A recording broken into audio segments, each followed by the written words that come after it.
everyone, welcome back to my channel. It's Irene and welcome to another episode of Fashion Icons of History. In today's episode we are talking all about the iconic Elizabeth I. Let's go. In the end of this video, I will put some pictures of things I think she might wear, and I will also link those clothing pieces down below in the description box just for fun. In case you're interested, you can check them out. So Elizabeth, the daughter of Anne Boleyn and Henry VIII, not only inherited the throne but also her father's penchant for utilizing fashion to cement power and garner adoration from her people. The Virgin Queen's legendary wardrobe and iconic style cemented her as a fashion icon, and this fame extended well beyond her reign between 1558 and 1603. So in 16th century England, fashion saw a gradual shift towards a more elegant and formal style of dress. The use of boned undergarments, precursors of the modern-day corsetry, became increasingly popular as they helped people create a structured triangular silhouette. These garments, known as pairs of bodies, featured linear bands and braids that accentuated the sharp lines and emphasized the controlled shape. The use of boned undergarments became increasingly popular. These were the precursors of modern-day corsetry, and they helped people create a silhouette that is triangular and sharp. The growing power of the Spanish Empire greatly impacted fashion in England at this time as well, because the Spanish fashion was characterized by heavy, intricate gowns and also intricate headdresses that reflected the grandeur of this era. In fact, Queen Mary, the half-sister of Elizabeth I, favored Spanish fashions due to her strong connection to the Spanish Empire thanks to her marriage with King Philip II of Spain, and so she would always wear Spanish fashion. During the 16th century, Spanish fashion took on a more minimalist, somber, and often black-dominant style. Philip II believed that simplicity in dress reflected his strong religious convictions and the gravity of his responsibilities as a monarch. As a staunch Catholic, he wanted to distance himself from the perceived frivolity and excesses of the French and Italian fashions that were gaining popularity in the rest of Europe. This led to the Spanish court adopting more clean lines, unadorned fabrics, and dark colors, promoting a subdued style. While this style contrasted greatly with the other European courts with their colorful, intricate fashions, it still had a very big impact in countries, for example, such as England, that had very close ties to the Spanish kingdom.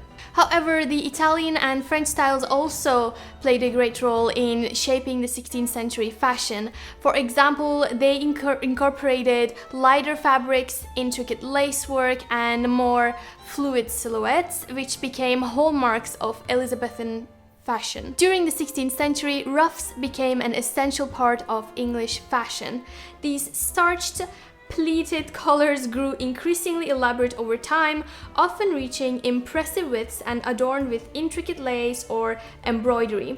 Ruffs served both as a fashion statement and a status symbol, as the cost and effort required to maintain them made them a luxury item. Jewelry also played a significant role in the 16th century fashion.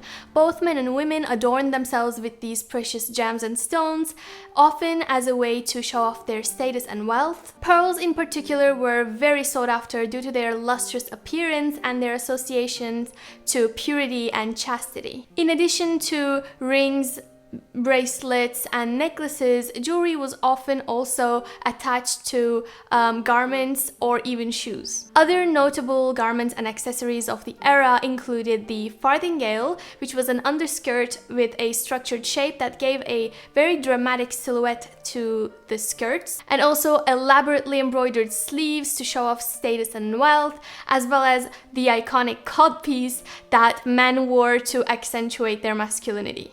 The 16th century saw the implementation of sumptuary laws, which dictated what people could and couldn't wear depending on their social status. These laws aimed to keep the exclusivity of certain materials and styles to the aristocracy while prohibiting them to the lower classes, for example, velvet, silk, and embroidery. Breaking these laws could result in heavy punishments such as hefty fines, loss of property, or even one's life. For example, only royalty could wear ermine fur, while the others were limited to foxes and otters. Cloth of gold was exclusive to the queen and her immediate family and a few select women close to her. And these sumptuary laws allowed to differentiate visually the different categories and classes and statuses of people. The Virgin Queen's strategical use of fashion extended to her choice of colors, favoring hues such as reds, golds, and silvers that are vibrant in order to accentuate and bring out her iconic red hair and fair complexion. Her love for extravagant fabrics such as velvets, brocades, and damasks only grew after her ascension to the throne at the age of 25. Elizabeth's penchant for lavish adornments, including long robes of pearls, seed pearls, and pendant drops, added an ethereal quality to her ensembles. These precious jewels were symbols of her purity and chastity, which were vital values for her as a queen who preferred to put her nation at the forefront instead of personal desires. Elizabeth's style was a strategical tool that she used in order to emphasize her image as the Virgin Queen and showcase the prosperity of England. Known for her love for elaborate gowns and opulent jewels, her wardrobe was full of pieces that were adorned with surface details that showcased her lavish and rich taste that communicated wealth and status. As her reign progressed, her style started to include more and more French and Spanish influences as well, which showcases us how she was willing and able to integrate different influences and different styles into her signature look. This fusion of styles created the iconic Elizabethan look that became distinctive in the history of English fashion. Elizabeth's strategic use of fashion as a way to communicate unity, wealth, power serves as a testament to her savvy understanding of the importance of presentation and her image in her reign. Her carefully curated wardrobe not only enhanced her own reputation and standing, but also contributed to the overall prestige of the English monarchy. Elizabeth's clothes were laden with symbolic elements that would communicate all the unique aspects of both her reign and her persona. The presence of hearts in her clothing symbolized her love for her people, while snakes signified her wisdom in controlling her emotions. Gold and crimson colors represented royalty and power, emphasizing her status as a monarch. Other symbolic elements included the phoenix bird, pendant, which was a fabled bird that rose from the ashes and spoke of the queen's uniqueness, power, and chastity. In one of her late portraits, she wore a fantastic headdress inspired by the engraving of Greek woman's headdress. The eyes and ears painted on her mantle and the jeweled snake on her sleeve symbolized fame and wisdom, respectively. The rainbow seen in her hand suggested heavenly ideals, connecting her rule to a higher power. The Tudor rose and crown, Elizabeth's personal emblem, were incorporated into her outfits to emphasize her legitimacy as a rightful heir. Elizabeth I's hair was an integral part of her iconic style, and it was much emulated in the court. Its red, bright, curly look was very much loved and popularized. To maintain the ideal beauty standards of the time, Elizabeth took great care to style her hair in the fashionable manner, with tight curls or rolls framing her face. As her reign progressed, red wigs became popular for those who wanted to achieve a similar look and emulate Elizabeth. In addition to hairstyles, Elizabethan women really cared about headdresses, often incorporating intricate headdresses, scarves, and hats to protect themselves from the sun. The desire to achieve a very pale white complexion was so strong at the time that some women, including Elizabeth, even resorted to using some harmful substances such as mercury to reach this complexion and apply these things to their faces. Gifts of valuable fashion items and accessories were highly valued by Elizabeth, so the courtiers, especially the men, could gain favors by presenting her with such items. This emphasis on fashion and appearance and the power it held in the Elizabethan court really emphasizes how important it was that the image of a person was up to the standards of Elizabeth at the time. Elizabeth's gowns and intricate clothing was often showcased for visitors, including ambassadors, to showcase the craftsmanship of English tailors as well as the wealth and status of the country. It's also worth noting that the symbolism and secret messages that were present in Elizabeth's clothing were also present in the clothing of her courtiers, with secret nicknames and, inside jokes, etc., just showcasing how important fashion was within the power dynamics and communication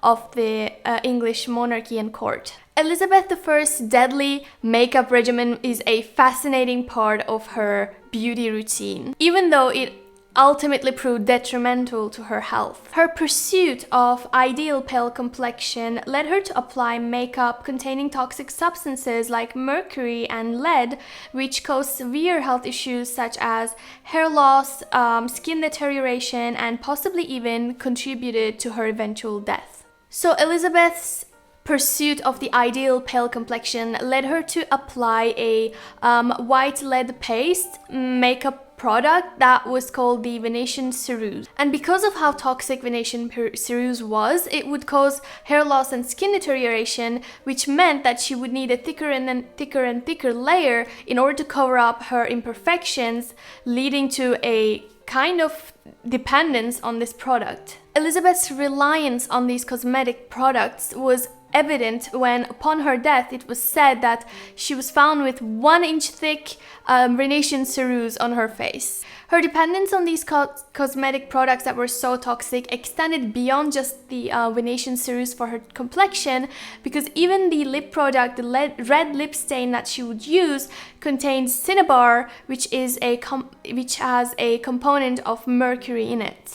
Elizabeth I's bold sartorial choices and the allure of her regal image inspired countless designers throughout the years. Fashion pioneers such as Jean-Paul Gaultier, Martin Margiela, and Vivienne Westwood have reimagined Elizabethan elements in their creations, often drawing upon the era's striking silhouettes and elaborate embellishments.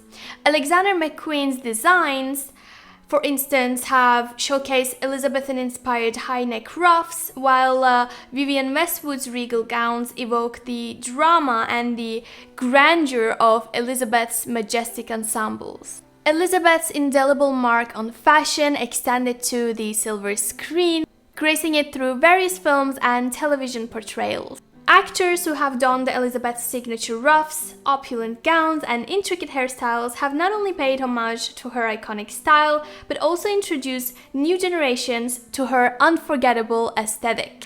These adaptations really help celebrate and preserve Elizabeth's influence in fashion, which endures to this day. Elizabeth I's mastery of fashion as a tool of self-expression but also political power has secured her place amongst the most influential fashion icons of history. Her deliberate choices such as symbolism and striking silhouettes and fabrics and colors still fascinate designers throughout the world.